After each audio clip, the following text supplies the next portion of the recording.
I believe that this background of research and the building of a philosophy of Jeet Kune Do is what Bruce intended to relate through the Game of Death. He had an idea of how he wanted to show the martial arts to the viewing public, these various steps in finding your own way in martial arts, the different styles and what styles mean, and more importantly, what they don't mean. That was Bruce's big message, the style of no style.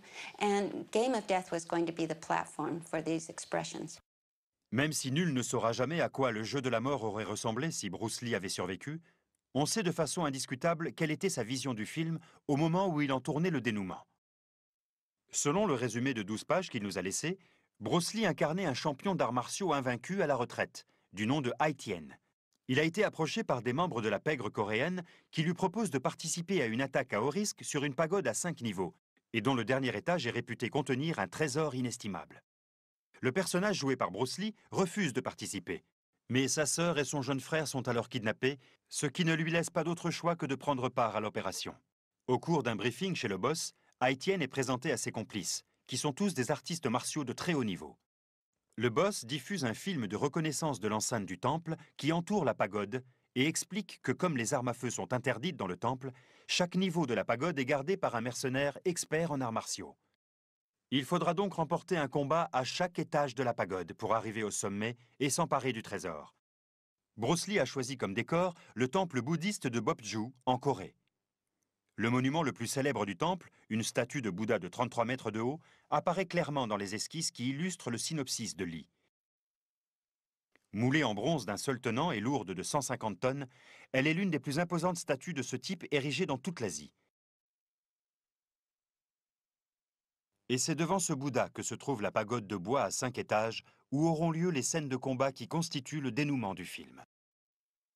Thus, the idea started from there. He took some of the ideas he had been gathering about the levels of martial arts combat in the pagoda, and Kareem came out, and I believe that the first scenes that they shot were the fight scenes between Bruce and Kareem. The first days, rushes, after we saw those, we had to slow everything down because we were moving too fast and it looked too jerky on the film, and we had to slow it down so the film could follow, so the camera could follow us. And people could see things, because we were doing things like we practiced it, and I practiced with Bruce. We do several things in a split second, and the audience would miss the subtleties of what he was trying to do if we didn't slow it down. Parmi les complices qui sont censés s'attaquer avec lui à la pagode, Bruce Lee en voulait un qui ait un comportement un peu déviant et qui s'oppose au personnage qu'il joue. Cette antipathie et cette rivalité entraîneraient une dynamique intéressante entre les deux hommes, tout en faisant naître du suspense pour le public qui se demanderait si le complice de Bruce Lee n'est pas en réalité son ennemi. Pour ce rôle, il a choisi James Tien, qui jouait dans 2 des 3 films qu'il venait de faire à Hong Kong. Un second acolyte serait quant à lui un combattant très robuste, mais un peu simple d'esprit. Les caractéristiques des 2 hommes permettraient différentes dynamiques entre les personnages au fur et à mesure des scènes qui ont survécu. Le reste des complices de Bruce Lee n'avait pas encore été choisi. Une fois à l'intérieur de la pagode, Bruce Lee et ses compagnons devraient franchir 5 niveaux à la force des poings en affrontant à chaque étage un artiste martial pratiquant un style différent. Le premier niveau serait gardé par Wong In-sik, qui incarnerait le maître spécialisé dans les coups de pied. Wong avait déjà travaillé avec Bruce Lee puisqu'il jouait l'un de ses adversaires dans La Fureur du Dragon. Lee avait choisi son élève le plus ancien, Taki Kimura, pour jouer le gardien du 2e étage. Selon Kimura, Lee voulait qu'il utilise les techniques de kung-fu de la menthe religieuse ainsi que des éléments tirés du Wing Chun, 2 arts qui placent l'accent sur le combat rapproché par l'utilisation de techniques de main et limitent les coups de pied au-dessous de la ceinture. And I think it was in October of 70, 71, 72, in that era. He called me and said that he wanted me to be in the movies and in that movie. And again, I said, look, Bruce, I said, I got 2 left front feet, you know it, and I know it, and there's probably 1,000 people over in Hong Kong that do it better than I can. I said, just let me sit here and enjoy the fruits of your success. And because I said, you know me, I said, I don't need to be in that. And he said, no, he said, I want you in it. He said, I'm the technical director and the co-producer. He said, don't worry about it. So I reluctantly, for fear that he'd kick my butt if I said no at that point. I said, okay. He'd already sent me an airline ticket. But really, I think at this point in his life, I think he had transcended all the gimmicks that, you know, that are usually in these movies. And I think that he had gotten to that plateau where you could just simply do the simple, you know, normal things and yet create that excitement within that simplicity. Lee a choisi un autre de ses anciens élèves, Dan Inosanto, pour être le gardien du 3e étage. Non content d'être rompu au Jeet Kune Do élaboré par Bruce Lee lui-même, Inosanto était aussi un spécialiste du Kenpo karaté et de l'eskrima philippine. Lee souhaitait qu'Inosanto utilise des techniques tirées de ces deux arts martiaux, car cela rendrait le film plus riche visuellement, tout en introduisant une variété accrue dans les séquences de combat à main nue. Inosanto était en outre un brillant utilisateur du nunchaku, ce qui permettrait à Lee de filmer le premier combat de l'histoire du cinéma entre deux hommes armés de nunchaku. Le recours à des immobilisations ou à des clés contribuerait aussi à apporter un côté inédit aux séquences de combat. C'est pour cette raison que Lee a jeté son dévolu sur le grand maître d'Apkido, Ji Han-jae, qui au moment du tournage était ceinture noire 7e dan de cet art martial coréen. Ji garderait le 4e niveau de la pagode. Andrews Air Force Base, I did their teaching time. Jun Lee, Taekwondo master Jun Lee, he have international karate championship. I be there like a demonstration. Then that time Jun Lee introduced me Bruce Lee. I showed, he looked at my technique, then he liked my technique. That's why he come to the Andrews Air Force Base. He learned the several techniques. Then he go back to Hong Kong, he invited me. Lee décide que c'est un autre de ses élèves, Karim Abdul-Jabbar, qui incarnera le gardien du dernier étage de la pagode.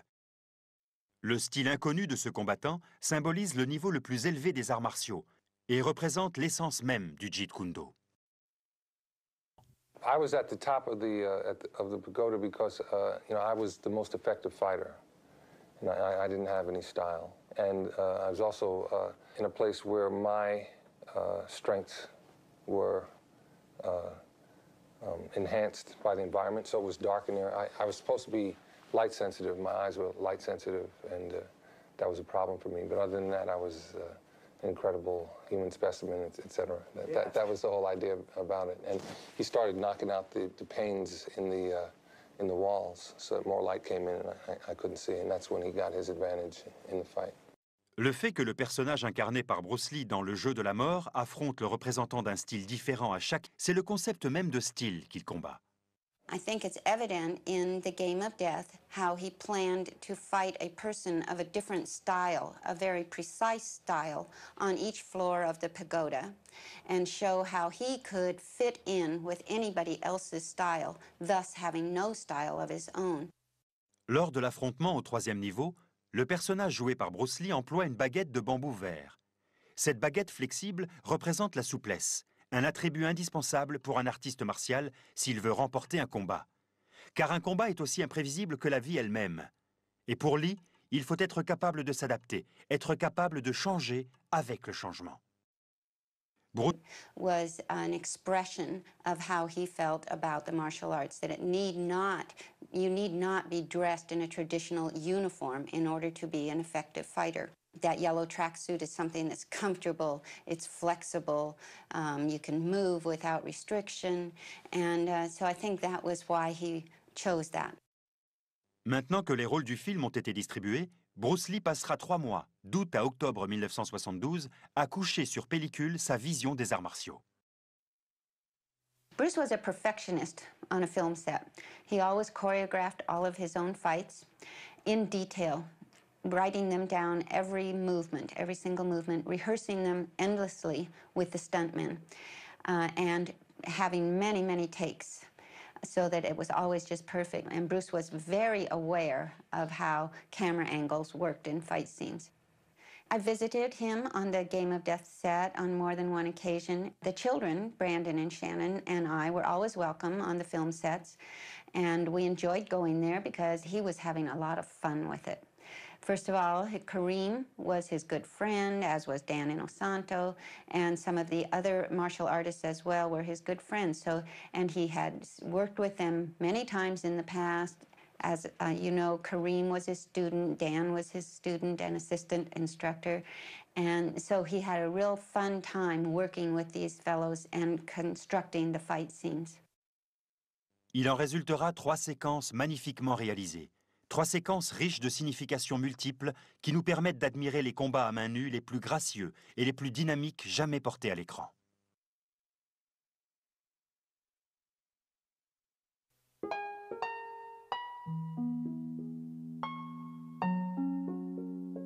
Ce que vous allez voir n'a encore jamais été vu dans sa totalité.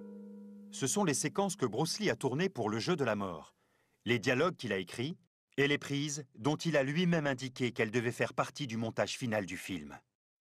Malheureusement, la séquence est incomplète, tout comme le film.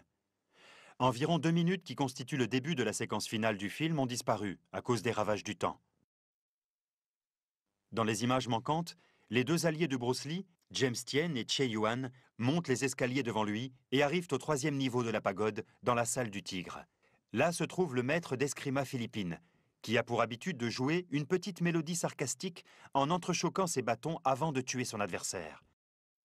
Che Yuan se rue sur le maître d'escrima en brandissant un gros gourdin, mais il est très vite désarmé.